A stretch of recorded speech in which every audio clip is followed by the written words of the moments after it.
誰為愛世人願捨身？這禮物化作活存的心靈。幸福是接受和活出這禮物的真諦，教我學習愛到痛時就如遇見主。人一生最勇敢，豔陽縱使多耀眼，如若沒愛，彷彿天空阻隔了光線的障礙。請潔淨我心眼，長留着愛的恩泉，清澈璀璨。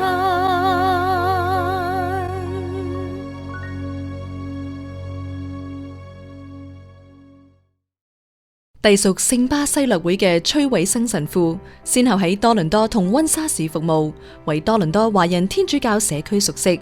佢喺2011年被確診患上癌症。我係患咗食道癌，咁我嗰個食道癌咪生得好高，咁佢就話就唔係好安全去做手術，於是就建議我做電療同化療。就喺2011年開始。當時做化療辛唔辛苦啊？好辛苦啊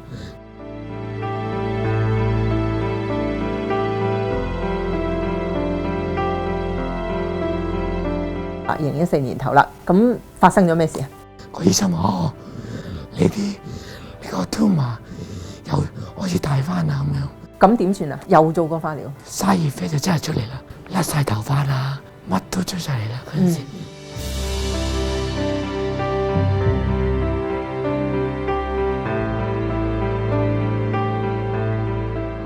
醫生有冇話嗰個腫瘤有冇消失到啊？個腫瘤而家係縮細咗嘅。縮細咗嘅。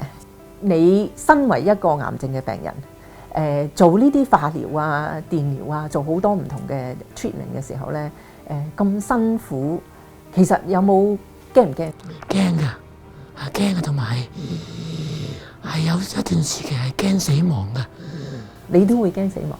係有一兩段時間係好得意嘅，突然間嗰個死亡感係好驚嘅，即係我始終係人啦，咁因為我哋喺呢個即係受治療嘅期間好多時間啊，好多時間俾我哋去反思，去諗嘢，去反思。咁當中呢段時間咧，有一啲 moment 嗰個死亡感係好 realistic 嘅，好現實嘅。好彩嘅冇經過呢啲大病嘅人，有時好難理解到嗰種恐懼係你話係突然之間咁樣侵襲你嘅。係啊。咁你當時嘅感覺係點啊？會唔會覺得好無助啊？因為你係點面對？哇！有兩個程序。第一就係喺我受苦嗰陣時，嗰個無奈感啊、無助感啊、痛苦啊，樣樣嘢都好真嘅。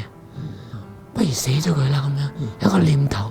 我都會有咁嘅念頭。有咁嘅念頭，嗰個感覺好真，就係當我哋喺嗰個靜嘅期間、反思期間出現嘅。咁同埋係好多嘢喺嗰段時間，好多時係 the uncertainty 啦，唔知點樣 expect 我下一步係點樣，嗰個係好真實嘅。我諗可能都係因為始終係大病，醫生都未必講到俾你聽。你做完今次之後咧，就一定會係咁樣噶啦。尤其好似你講，當你係接受治療嘅時候，又唔需要做嘢啦，又有咁多時間啦，咁個人就會好多嘢諗，好多反思咁樣。一問天主，我幾時可以死啊？咁樣。咁但係當然係咁後尾即係當平靜落嚟嗰陣時，咁當然係個念頭好似好快啊嘛過咗去。講到呢一個題目咧，就係我哋知道而家喺社會上邊，唔單喺加拿大啦，喺全世界好多地方社會上邊都有一啲討論嚇，就話輔助自殺、安樂死係一個 easy way out，一個好容易解脫嘅方法咁樣。尤其當你係面對好多所謂不治之症啊，或者你重病啊咁樣嘅時候，其實呢，我亦都有一個 observation， 察覺到一樣嘢呢，就係之前呢嗰啲人成日一講呢一個題目呢，就會係講 euthanasia 呢個字嘅，但係而家呢，好似唔聽到講 euthanasia， 而家講嘅呢，好漂亮嗰個名詞呢，就係叫做 dying with dignity， 死得有尊嚴。兩樣嘢其實係咪都係講緊一樣嘢呢？乜嘢尊嚴呢？你嘅睇法係點？你睇呢個好嘅問題。係啊，而家冇乜人用 euthanasia， 咁而家啲政客都係用 assisted suicide 做立法，即係喺法律上都係用 assisted suicide， 即係協助自殺。咁其他一樣嘢嚟嘅啫，都係自己選擇或者係被人選擇去死。euthanasia 同埋 assisted suicide 係兩樣嘢。euthanasia 咧就係direct intentionally end one's life。assisted suicide 就係 provide a mean of death to a person to end their life and his or her life。即是話 euthanasia 咧就真係我去殺咗你。assisted suicide 咧就係其實我冇殺你嘅，我不過俾一樣嘢出嚟，或者做一啲方法出嚟，咁你可以自己殺自己。Provide a means of death。Right。係兩樣嘢，但係都係一樣嘢嚟嘅。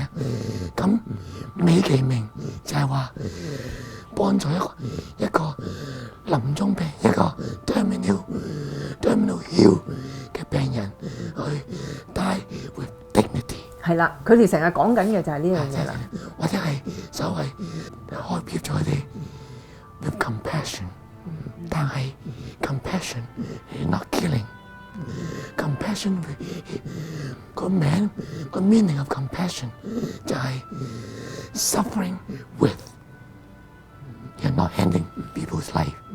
You are suffering with a person. Journey with them。咁咩叫 dignity 啊？你有先問題。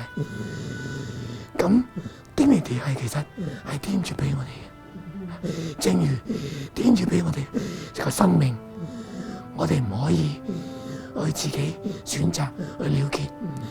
天主俾我哋個生命，由孕育一刻到我哋自然嘅死亡，就係天主俾嘅生命。我哋嘅尊嚴就係天主愛我哋，俾我哋嘅生命，令到我哋有一種尊嚴。其實我哋真係好少機會，尤其喺電視上邊咁樣，同一個係經歷過重病嘅人嚟到傾呢一啲咁深切嘅感受。咁喺你嗰個 moment 嘅時候，覺得話：哎呀，點算啊？不如天主你俾我翻嚟你嗰度啦。咁會唔會覺得喺嗰個 moment 有呢個感覺，死亡其實係一個解脫咧？係㗎。當時嘅感覺覺得係一個解脫。咁但係你話當你平靜翻落嚟嘅時候，即係過咗個一剎那之後，就唔會再咁樣諗。點解咧？因為你仲係痛緊噶嘛，你仲係辛苦緊噶嘛。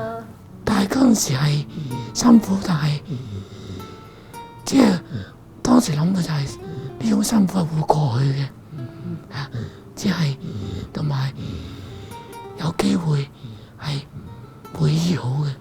即係嗰個希望係有嘅，我仍有機會係醫好嘅，同埋好多人喺我身邊，同埋好多人為我祈禱。即係信德當然嗰段時間就好大作用，所以信仰喺呢一方面係一個支持嚟嘅，係幫你渡過跨過呢一關嘅。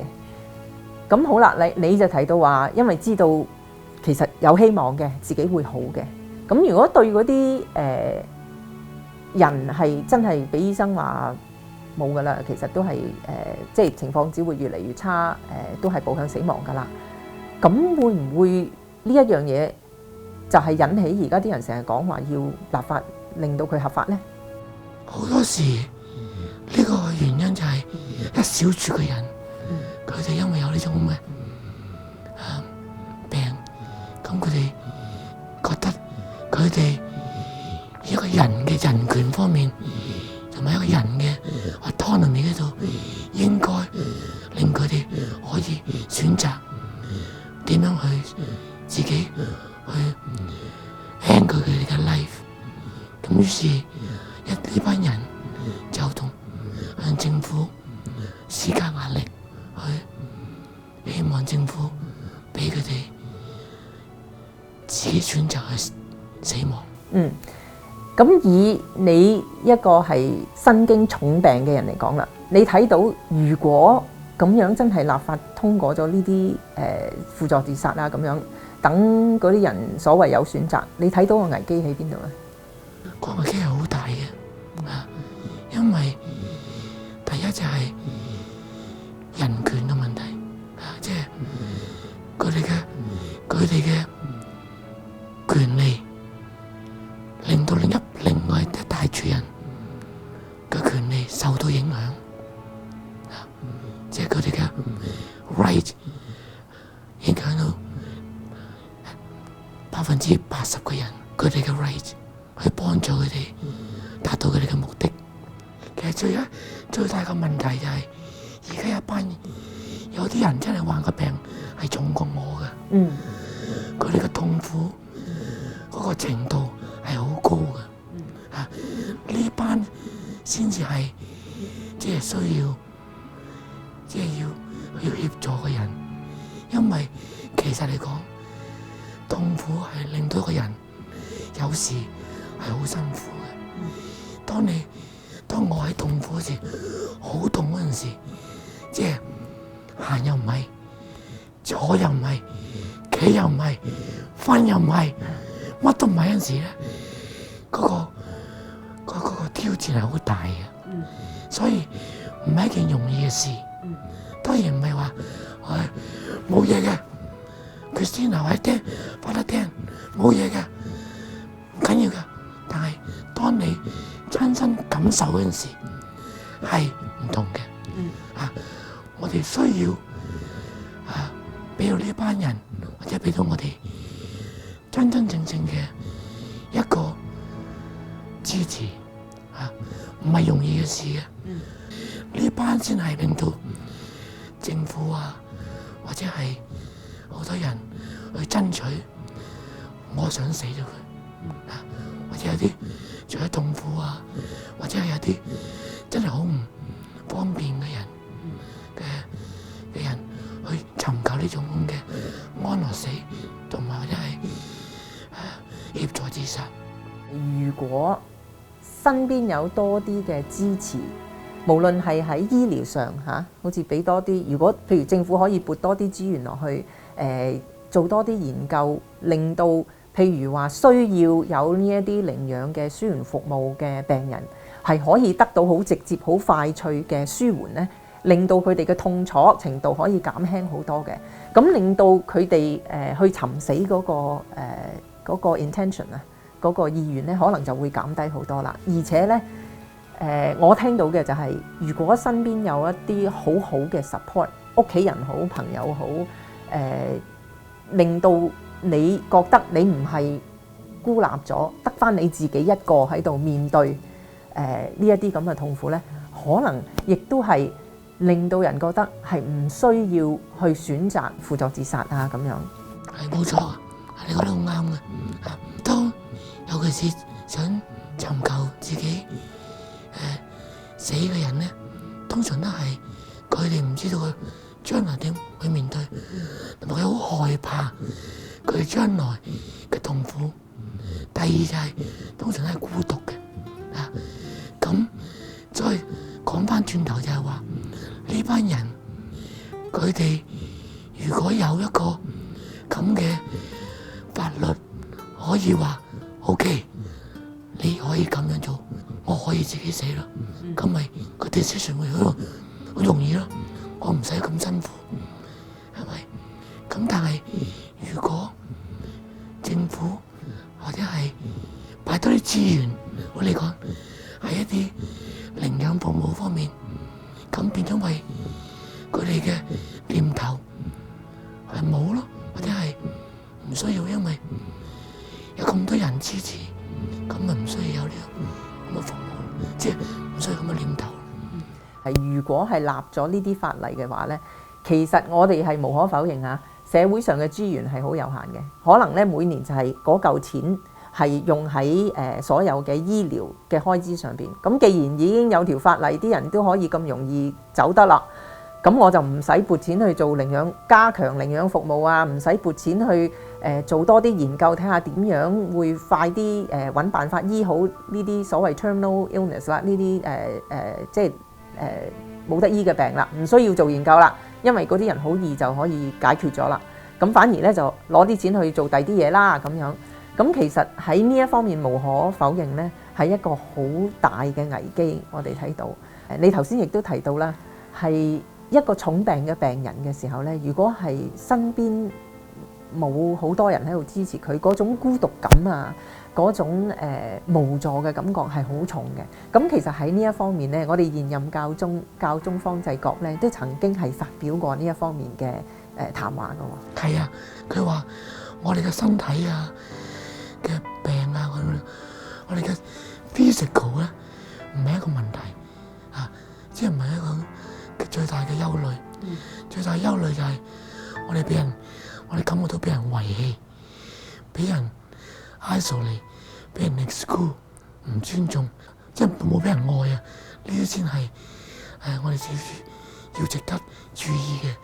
咁教宗方濟各都話：我哋一啲 culture 係 culture disposal， 就係話有啲咩唔啱啊，抌咗佢啦，買個新嘅，安樂死或者係選擇自己自殺，俾一啲患病或者臨終嘅病人或者係年老嘅病人有感覺就係話我冇用啊，抌咗佢啦，點冇乜用啊？係同天主教嗰個咁嘅明白人係好大嘅相違背嘅。其實係背道而馳背道而嘅。馳嘅。天主教嗰個我哋嘅 vision 就係我哋選擇 care，not killing， 我哋選擇 embrace，not abandon， 我哋選擇dying with compassion，not dispose of。呢個就係我哋天主教嘅 vision， 係 holistic， 係去 embrace care compassion。個個都會死，死嗰陣時有一種尊嚴，係一種愛，唔會話孤獨啊。因為好 realistic 嘅就係，當然身邊嘅人有身邊嘅人就好啦，冇身邊嘅人係好容易有呢種咁嘅孤獨啊，俾人遺棄啊，俾人 abandon 咁嘅感覺。咁法律就係法律，係好冷冰嘅。OK， 你想死啊嘛？你有咁嘅自由權，你可以死，但係唔係教會嘅立場啊！教會尊重人，但係我哋教會尊重生命。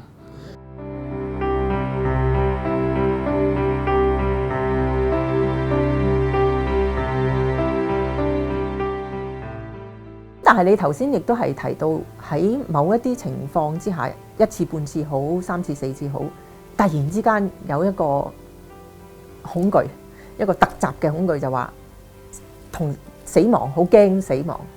其實你係點樣去 overcome 呢一個恐懼咧？呢個好問題，有2次機會，突然間好驚嘅。咁我就去 focus， 我點解？即係我就會，我2次都係諗翻下，我點解會咁驚？我點解咁驚死亡？死亡對我有啲乜嘢嘅，我會咁驚。咁你諗翻下天主嘅慈愛，咁就好慢慢就平靜翻落嚟。平靜翻嚟。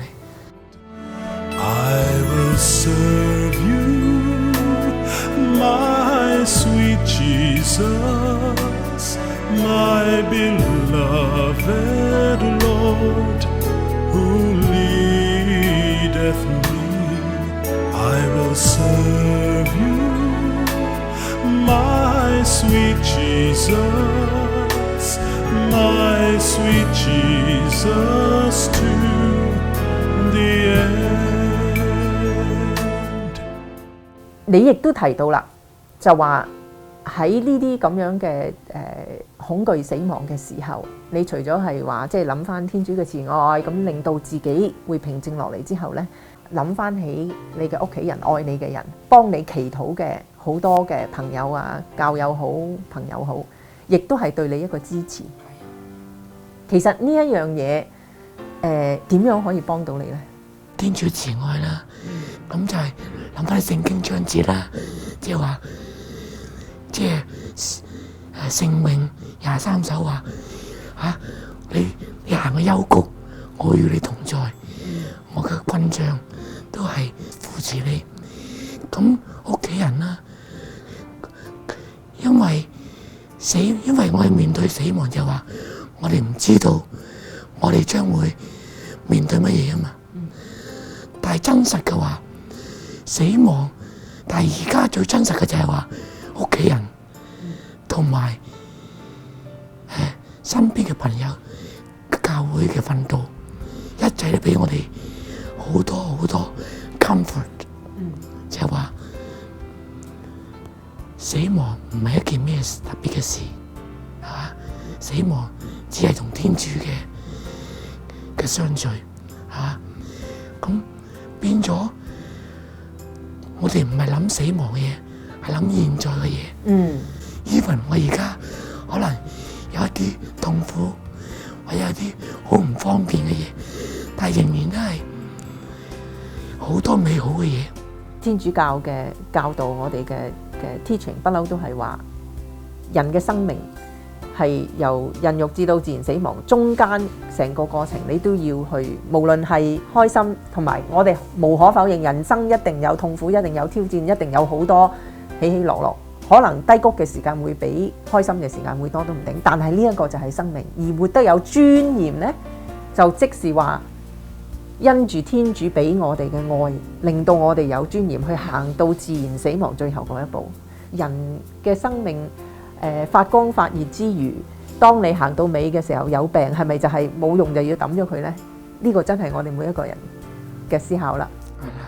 佢 palliative care 就係真真正正 dying with dignity， 唔係 assisted suicide。今日咧，我哋好開心可以有咁樣嘅機會同 Father Dan 做出一個咁深情嘅對話。咁喺呢一度咧，我亦都好代表我哋所有嘅朋友，祝阿 Father Dan 你咧身體真係要強壯。咁咧亦都係希望天主保佑 Father Dan。多謝你先。Thank you。人嘅生命從受孕嘅一刻直到自然死亡都係寶貴嘅，絕對唔應該輕易放棄。末期病人需要嘅係肉體嘅痛苦得到舒緩，以及有人喺身邊一齊並肩作戰，同佢哋同行，直至生命嘅終結。舒緩服務以及長期病患嘅護理，先至能夠真正減輕病人同家屬嘅負擔，使佢哋喺呢一段困難嘅旅途上得到支援，令病者唔需要尋求方法提早結束自己嘅生命。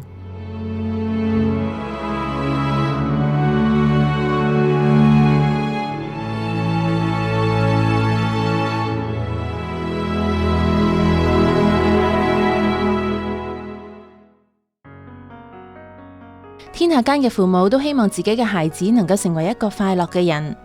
我係想個女學識去感恩，令到個人會幾時都可以就算落雨都好啦，都好似即係陽光普照咁開心咯。但係最主要，我覺得都係又教埋佢一樣嘢，就係要多謝天主咯。點樣先至可以培養孩子凡事感恩，積極面對逆境呢？請留意呢一個星期嘅愛常傳。睇完呢一集愛常傳，歡迎大家打我哋嘅熱線電話嚟分享一下你嘅感受或者故事，同時亦請大家收聽我哋逢星期六嘅電台節目《愛生命》。